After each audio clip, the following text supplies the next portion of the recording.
Okay, so I'm going to be doing a small demo of the application that I've been working on this semester. I've already turned in the video submission, but I realized that perhaps I missed some things that I should have talked about, so I'm going to redo it.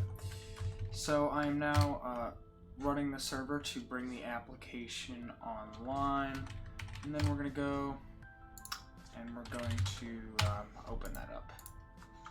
Well, we're going to open up the shop page. Okay, so I have all of the products and categories are queried directly from the database. They're not static. Everything there is taken directly out of the database, including the name, the price, the description, and all that. One of the major issues I had with the products is I did manually use Image Magic to format all of the images to be 200 by 200 pixels.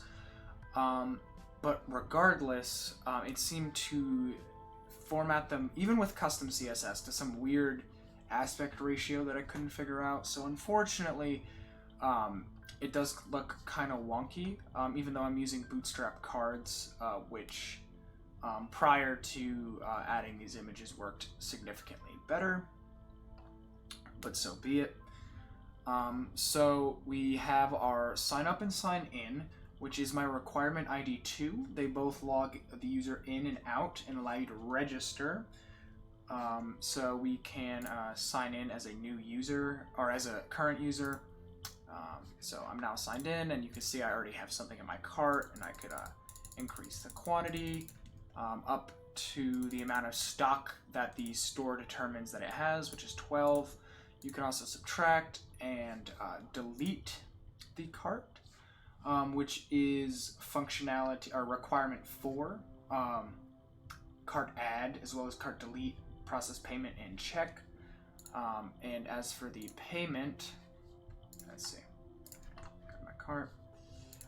So regardless of whether you're signed in or not, it's going to ask you for your email and name, and then when you hit submit, it's going to act as if you've sent in the payment information. And I neglected to give a thank you page because, I mean, the payment's fake anyway, so. Although it is actually relatively easy to hook up, all of the, I guess, API for that is in place, and it would just require a couple lines of code to change. You could also, or actually we can go, while we're here, we can go to order history, and you can see all of the order history. Because I signed back out, I have it currently, although in production, obviously, you wouldn't want this.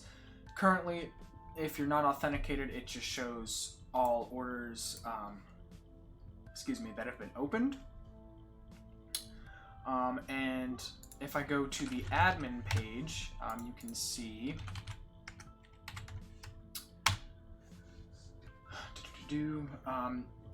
requirements 9, 8, 6, and I have a requirement with no number that are all managed actually by the Django admin page. Of course, it did take some custom programming to get it to all work correctly, but you can see here we have completed orders and in progress orders, and as a manager, as a staff member, you're able to change the status to one of 4 options. You could change it to completed, you could change it to in progress, or one of the other options. You could see in our groups we do have employees and customers, whereas employees, you can see, are able to change orders, and let's go back. Customers don't actually have any permissions. You can also add new categories. You can see the categories we have here, which are reflected over here. You could also see the products, which are reflected over here. So that covers all of the base requirements. I also wanted the requirements that I laid out for myself, but I also wanted to go over the requirements in the web courses project description.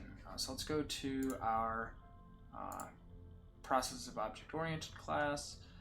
We're going to go to projects, projects 1. So develop a web application. It is a web application, check, that you can use to receive orders. It does receive orders. You can create a customer account. We just saw that with the sign in function. You can create an account. If you're wondering why it still says sign up, sign in up there, it's because the account has to have a name on it for it to change that, which was kind of an oversight on my part. So if you don't provide a first name, it will still say sign up, sign in instead of, you know, welcome Robert, for example. So I'm gonna sign in to demonstrate, and we're going to, let's see, I'm gonna actually do a test at gmail.com, and we're gonna register. So my account has been created. We're gonna sign in with my new account, and you can see it says welcome Robert. It's because that other account doesn't have a name on it that it still said that. And you could also sign out. So you're able to create an account, as you just saw, with username and password. Now, are the passwords encrypted is an important question. So let's go to the admin page, and I will confirm for you that the passwords themselves actually are stored encrypted. Okay, let's hope I can remember my admin password. Okay, cool. Let's go to users and look at the current users. Let's go to manager. You can see that the algorithm and the salt values are stored. Well, I guess the salt value is not stored, but half of it is. And the password in the database is stored as a hash and not the actual password. So they are stored encrypted in the database. You can create an order by, let's go here, go to my cart, which is empty. Let's add some stuff to my cart. So we're gonna get a fudge cake. I'm gonna get a bunch of fudge cakes, and maybe some lemon-soaked oolong tea. Okay, we got $72. The tax, let's see here. You can see the dish categories are included. Oh, searching. You can search by any keyword included in the item name. Although you cannot search by category, I just didn't implement that. There is no bananas, unfortunately, so there is gonna appear no bananas. But if you type in fudge, you'll get your fudge cake, and if you type in cake, you should get both cakes. Yeah, just regular cake and fudge cake. Unfortunately, I chose a picture of ice cream for the cake, but so be it. Let's see. So you could search for the names of the items, and you can also do the payment.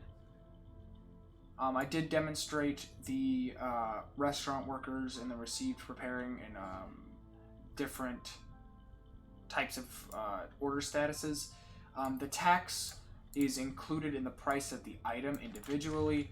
So, for example, if the item is $6.34, then the company would be receiving, what is this, like $94.5, something like that, would be receiving $5.99, and the rest would be going to state taxes. So it's included in the price of the item so that the customer doesn't feel like they're getting any surprise fees, if that makes sense.